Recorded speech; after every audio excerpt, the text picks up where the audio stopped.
എന്ന് 2 വിഷയത്തിൻ്റെ മേൽ വിടുതൽ നടക്കും. ഒരു തലമുറ ഇന്ന് ദൈവം തൊടാൻ പോവാം. ദൈവത്തിൻ്റെ കരങ്ങളിലേക്ക് അവൻ കയറും. പരിശുദ്ധാത്മാവിനെ നിങ്ങളിവിടെ നിന്ന് ആരാധിച്ചുകൊണ്ട് കരഞ്ഞുകൊണ്ട് നിന്നപ്പോൾ പരിശുദ്ധാത്മാവ് എന്നോട് പറഞ്ഞു, സനൂപ് എന്നൊരു പേര് കാണിച്ചു എന്നെ. ആ പേരുമായി ബന്ധപ്പെട്ട് ഒരു മിറക്കിൾ നടക്കുമെന്ന് പറഞ്ഞു. ചോദിച്ചേ, സനൂപ് ആരാണെന്ന്? മകനാണ്.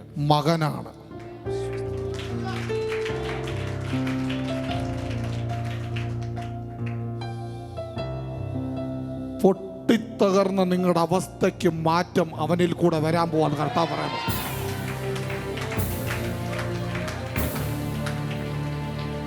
അത് മാത്രമല്ല, കർത്താവ് എന്നോട് പറയുന്നു, വിദേശവുമായി ബന്ധപ്പെട്ട് ദൈവം അവൻ്റെ മേൽ ഒരു കരം ചലിപ്പിക്കാൻ പോവാന്ന് പറയാൻ പറഞ്ഞു.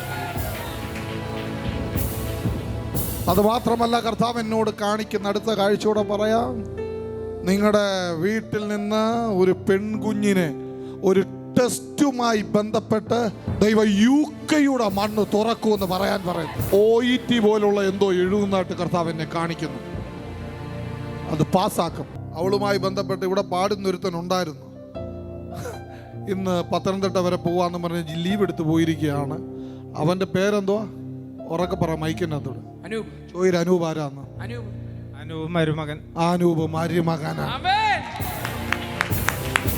സനൂപ് മകനും അനൂപ് മരുമകനും. അത് കൊള്ളാം.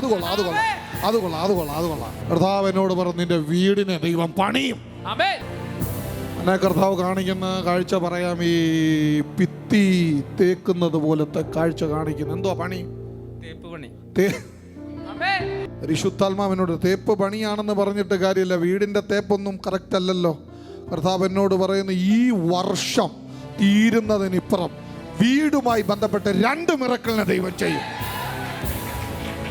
2024 ഈ മെയ് മാസത്തോടുകൂടി ദൈവം വലിയൊരു മിറക്കിളിനെ ചെയ്യാൻ പോവാ. ഇന്നുവരെ ഇല്ലാത്തൊരു മിറക്കിൾ നടക്കും. കർത്താവിൻ്റെ കരം ചലിക്കും. ധൈര്യത്തോടെ പോവുക. പരിശുദ്ധാത്മാവ് കൂടെയുണ്ട്. പതറരുത്. ഒട്ടും പതറണ്ട. ഇപ്പം താമസിക്കുന്ന സ്ഥലത്തുനിന്ന് ദൈവം മാറ്റും. ആ വിജനതയേറിയ സ്ഥലത്തു നിന്ന് ദൈവം നിങ്ങളെ മാറ്റും. പുതിയൊരു സ്ഥലത്ത് കൊണ്ടെത്തിക്കും. കർത്താവിൻ്റെ കരം ചലിക്കും. ഇന്ന് ഈ മീറ്റിങ്ങിന് വന്നത് നിങ്ങളുടെ ജീവിതത്തിലെ ഏറ്റവും വലിയ വിടുതലായി മാറും. നിങ്ങളുടെ ഭാര്യയുമായി ബന്ധപ്പെട്ട്, ഉദരവുമായി ബന്ധപ്പെട്ട് ദൈവം ഒരു അത്ഭുതം ചെയ്യാൻ പോകാന്ന് പറയാൻ പറഞ്ഞു. കർത്താവിൻ്റെ കരം ചലിക്കും. ധൈര്യത്തോടെ പോവുക. ഇരിക്കുക, ചിരിക്കുക. ദൈവസന്നിധിയിൽ മതി കരഞ്ഞതിനെല്ലാം മറുപടി ഇന്നുണ്ട്. എത്ര കരഞ്ഞോ അതിനെല്ലാം മറുപടി ഇന്നുണ്ട്. ശോകം, നിർവികാരം ഇതൊന്നും നമ്മുടെ അല്ല. കർത്താവിൽ എപ്പോഴും. അതുകൊണ്ട് കർത്താവ് നിങ്ങളെ അനുഗ്രഹിക്കട്ടെ. അവിടെ ഇരുന്നാട്ടെ. യേശുവിൻ്റെ നാമത്തിൽ